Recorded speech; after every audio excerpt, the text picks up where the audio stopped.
ไปเออหัวลายบ่เฒ่ามีมาหยอกนะหัวลายก็หายลายบ่นะโตหักไปบ่ได้เฮ็ดได้ซะลูกขวามเองอยากคานแล้วไปบ่ได้มันหยะพื้นอันนี้นะอากาศหนาวพี่น้องคันบ่ใส่จังซี่ผัดเย็นเบิดโดย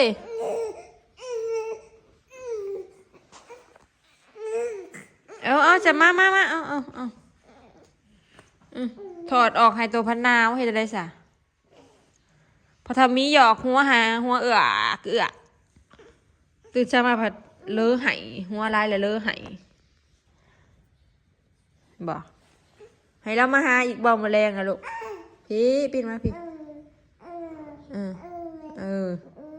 ว่าผู้เดียวมาพี่ลูกกระดิดกระด้องได้พี่น้องเดี๋ยวนี้นะทั้งกระ3 เดือนกูว่ะกระพก7 มื้อหอดแล้วบอกเสียงแหวกแล้วแหวกกันเลยไปไรลูกหนาวอยู่บ่ออกอยู่บ่นามื้อนี้ฮะใส่เสื้อใส่แพรตัวใหญ่กับบ่ซามีแล้วก็หันหน่อยบ่แล้วใส่บ่ได้เปลี่ยนใส่เสื้อบ่มีดุ่มให้เพิ่นคาดมันจังสิง่ายแน่ไปได้ถ้าทำนั่นบ่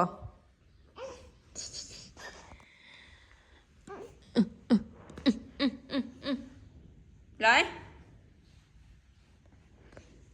สบายดีเด้อพี่น้องจ้ายินดีต้อนรับเข้าสู่ช่องซอลอยตื่นมาคำมาก็อยู่แต่กับลูกสาวนี่แหละพี่น้องบ่ได้ไปทางใดดอกอยู่นายังว่าหลายคนเปลี่ยนหลายคนเอาก็พอได้ไปถ่ายคลิปนั่นนี่เนาะพูดโอ้ยเอาล้มปุ๊ขี้ฝุ่นพี่น้องอยู่นอกนะเย็นจนบ่อยากลุกตะบอนทั้งเย็นทั้งหนาวปุ๊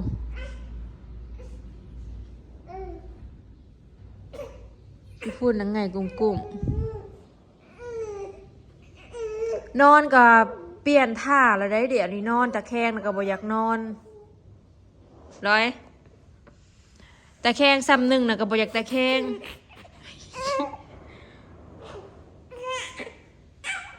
พูดนอนเพิ่นอยากนอนเมบพี่น้องนอนขวำแบบนี้นะแล้วเอาหนามานั่นเพิ่นอยากนอนจังซันเดี๋ยวนี้นะดีเพิ่นนอนนั่นนี่แล้วรับเพิ่นคากแล้วก็เอานอนบดดอกสลายกระปีนให้นอนตะแคงผู้เมื่อกระพีกมาได้กระถึกอยู่ผู้อีลอยว้าวยังลูกหายไปบ่ได้ละหายดังนะแดงเบิดจำหนานะ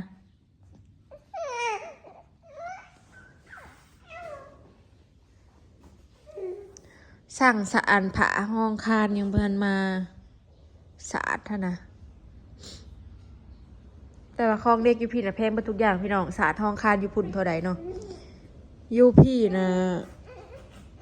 เกือบ300 บาทสะอาดอันเดียวเอ้ยว่าพอดีเอาบ่ได้หายเลยเนี่ยไรนาวเยอะอะไรอยากคานบ่ลูกบ่เอาทุดออกอยากคานบ่อุ้ยกินแล้วนอนคือหมาบ่กินแล้วนอนดอก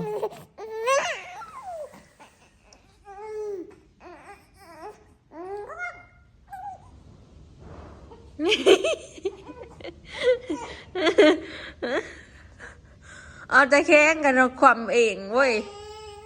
โดย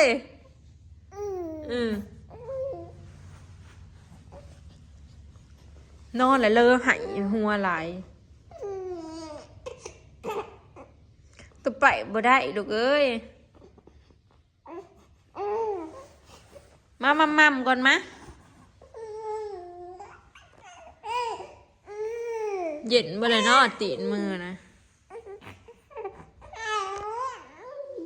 เอาซะเอาแมวออกให้เอาไปไป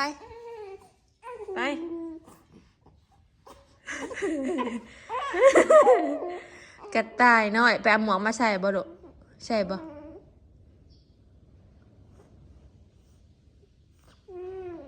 มันหนาวได้ลูก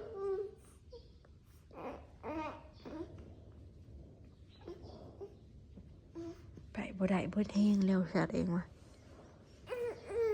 นอนมีไทยแม่กอดเอาตุอันตบก้นได้เดี๋ยวนี้ได้ไพ่ที่ดูเปิดตบก้นบ่คืนให้กอดเพิ่นทาเดียวนะลอย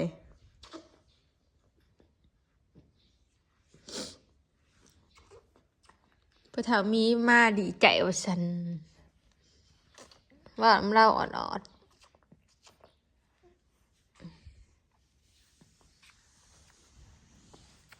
เป็นพื้นและหนาของทูใส่ผ้าแดงเบิ้ลแล้วพูใส่เริ่มหิวนมแล้วกล่องแม่คือจังดำบ่อยเลยกล่องอิมามีนะคือดำบ่ลูก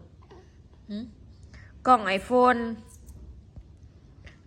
ละบัดนี้มันลายปีแล้วมันอยากดำๆออกเหลืองๆเลยพี่น้องแต่ว่าลิ้นยังไงไวเบิดมีแต่กล่องมันนั่นแหละไปก่อนไอโฟนเขาใส่ถ่ายหูปใส่ยังไลใส่อัดวิดีโอไลหางหน่อยเจ้านี่นะหางหน่อยเจ้านี่นะซื้อแพมเพิร์ดกับถือแพมเพิร์ดปลอมพี่น้องเอ้ยบางๆทงแบบเดียวกันโบมีแบบว่าแนวเบิ่งออกเลยนะบ่หัวหลอกเลียนแบบเลยทงทุกอย่างนะคือกันพอเราใส่ของอันบาร์บี้เลิฟมันหนุ่มเนี่ยทั้งบางทั้งแข็งพี่น้องอันนี้นะเวลาเหี่ยวเต็มเลยเปียกเบิดส่งเสือนะตัวเขาเคยใส่นะห้องแถนเปียกแล้วมันก็บริล่นออกดิอันนี้ข้านอนตะแคงกันแล้วโยกออกเพื่อสิเบิดทงบ่พอ2 ชั่วโมงก็เต็มแล้วเปลี่ยนมือหนึ่งเป็น10 อัน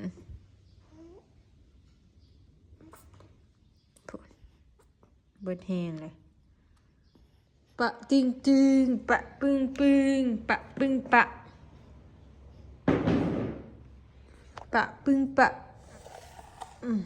เอายืดเอานี่เอามือนี่มาไม่เอาโอเคเอายืดเอาทั้งกีทั้งมือยืดเอาไว้ปึ้งตาจริงพอยังบ่มาแต่เกลือหมูอยู่ออกหน้าบ่อยลอยเบิ่งในบ้านเฮามีงานไหนไปเบิ่งแม่ใหญ่รวยเต้นรถแห่บ่ไปบ่ออกหน้าบ่ไปเบิ่งแม่เฒ่ารวยเต้นรถแห่ไปบ่จับเอาตัวไหนลูก1 2 3บ่แล้วก็หยึกขานั่นได้ผู้คนสิจับเอานะร้อยจับเอาไว้อีเมออกแล้วพี่น้องเตรียมเต้นรถแห่แล้วหาวคักไปเห็ดกินข้าเจ้าสิเห็ดเปิดทางใหม่เห็ดเส้นทางใหม่อยู่ในบ้านเนี่ย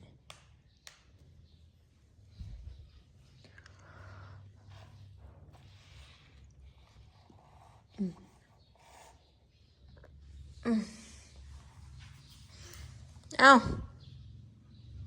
อาลิเต้ยเอาจากมือจากตีนเอาเขาปาให้อยู่น้ำแม่ช่องมือแล้วปั่มกันอยู่นี่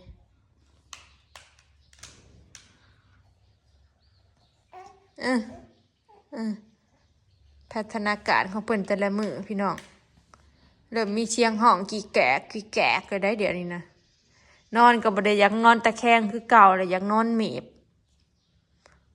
นอนเมบคักบ่ติงบ่นิ่งอีกเอาไม่รู้เอาตัวไหนนี่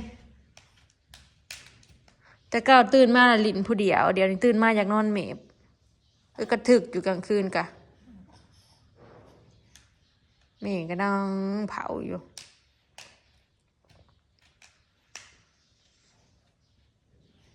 หนาวหนาวหลายอลิศหนาวหลายหนาวหลายนะลูกเนาะคอนะเอาตัวไหนลูกฮึมบึ้งบึ้งบึ้งบึ้งบึ้งแบบบึ้งบึ้งเพื่อนอย่ามันถือตาเพื่อนจับเอาอะไรนี่เอานี่เอาจับเอานี่จับเอา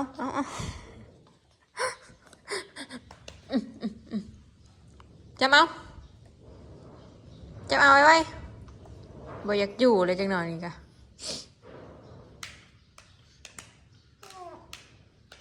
พอได้นั่งกันหน่อยลอยพอได้สู้แห้งเนาะแล้วก็อุ้มกันเลาะอีกแล้วแบบนี้อยู่กันเลาะแถวเงินเลย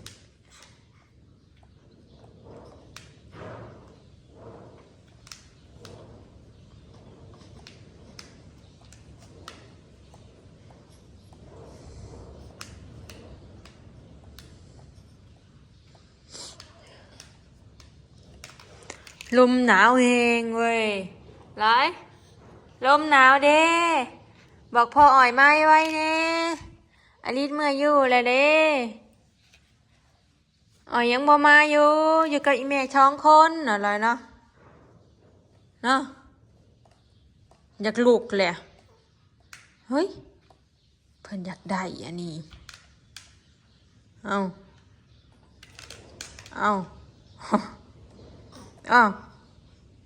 อู้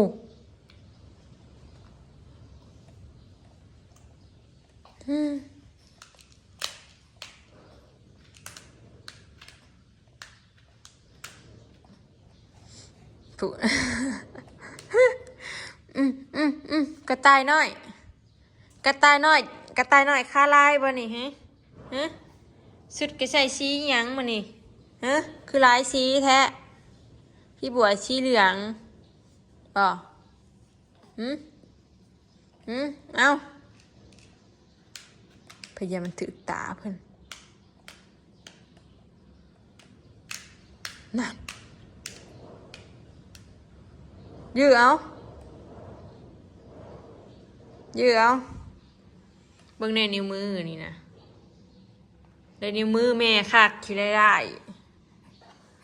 สันตุปุตะปะเนี่ย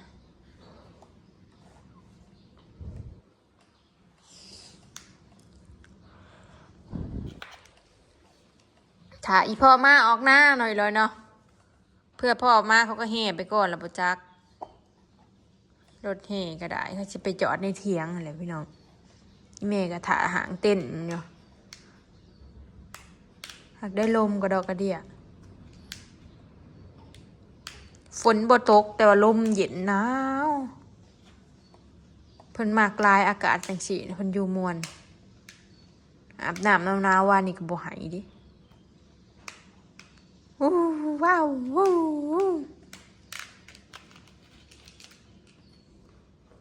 พอกันให้กันมาเครื่องลูกกระซะอยู่เก็บแล้วก็บ่ร้อนจักเถื่อเลยพี่น้องลาบซีนอลิศแต่งตัวถาพอจนรับพี่น้องเอาเสียออกหน้าไปเบิ่งไม่ใหญ่ไปเต้นรถแห่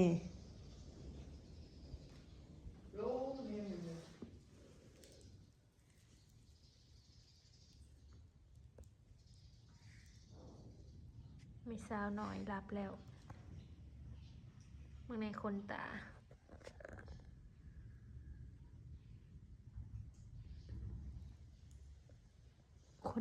พี่น้องคนตายาว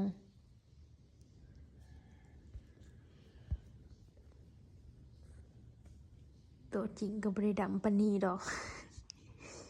รับแล้วคนก็หนาวกัดหนาวไรพูดว่าหนาวไรดำหน้าหนาวแบบนี้สิไว้อยู่บ่พี่น้องว่าสิพาออกหน้าไปเบิ่งไม่เท่าด้วยเต้น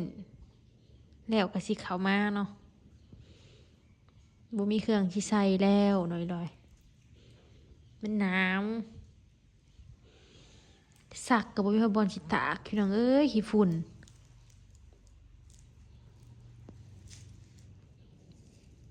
อยู่บ้านนะละอองแดงๆมันเขาได้พี่น้องเต็มมือเต็มตีนมันเป็นละอองมันบ่แม่นขี้ฝุ่นยะๆได้เป็นละอองแดงๆนะติดเสียติดแพร่จนมุมเบิดนี่แท้อย่ามันลงปอดเล็กน้อยเนาะเพราะฉะนั้นสิได้ซื้ออันนั้นเครื่องกรองอากาศพี่น้องซื้อเครื่องกรองอากาศมันต้องได้ใส่ในเฮือนใหญ่ในห้องน้ำได้บาดนี่เพลงเลยเครื่องกรองอากาศแต่กะยามันเพื่อลูกพี่น้องต้องได้ซื้อแล้วล่ะ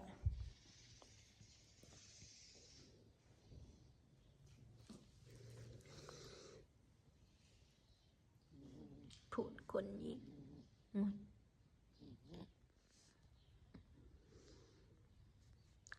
เพิ่นมากลายอากาศจังสีนะกินแล้วนอนเมื่อยลิ้นเลยเด้คานอยู่แถวนี้ไปก็บ่ได้จะได้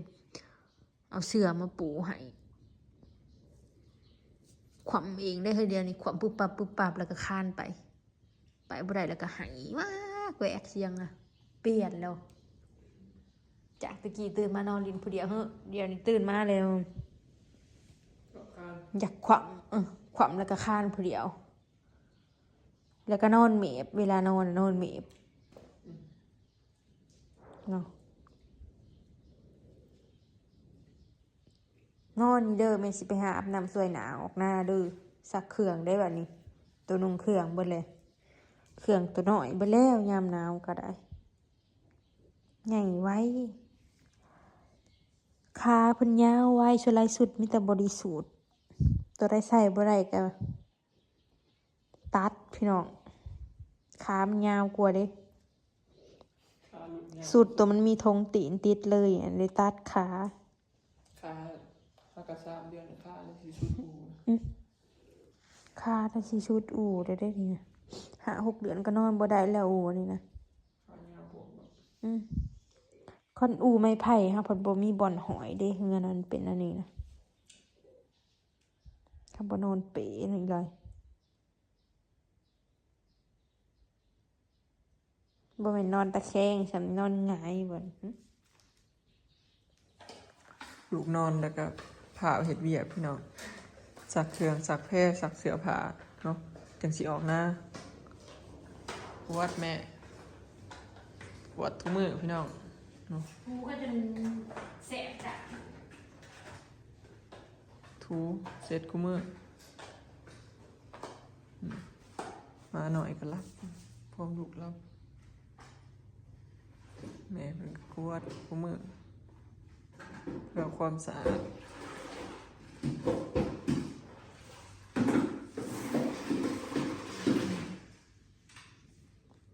เฮ็ดตื่นเลยก็พอดีสิพาออกหน้าเลยพี่น้อง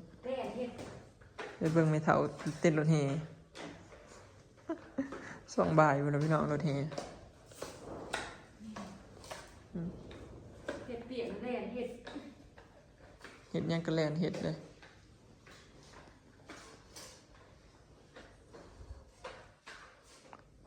โอเคเนาะพี่น้องคลิปนี้ก็สิได้ขอเก็บภาพบรรยากาศสำนีเด้อเนาะเดี๋ยวเตรียมโตก่อนเตรียมสิออกหน้าพี่น้องไปเล่นน้ำคุณตามีไปเล่นน้ำเขาไม่เท่าเนาะเบิ่งเส้นรถแห้งไปแล้วสบายดี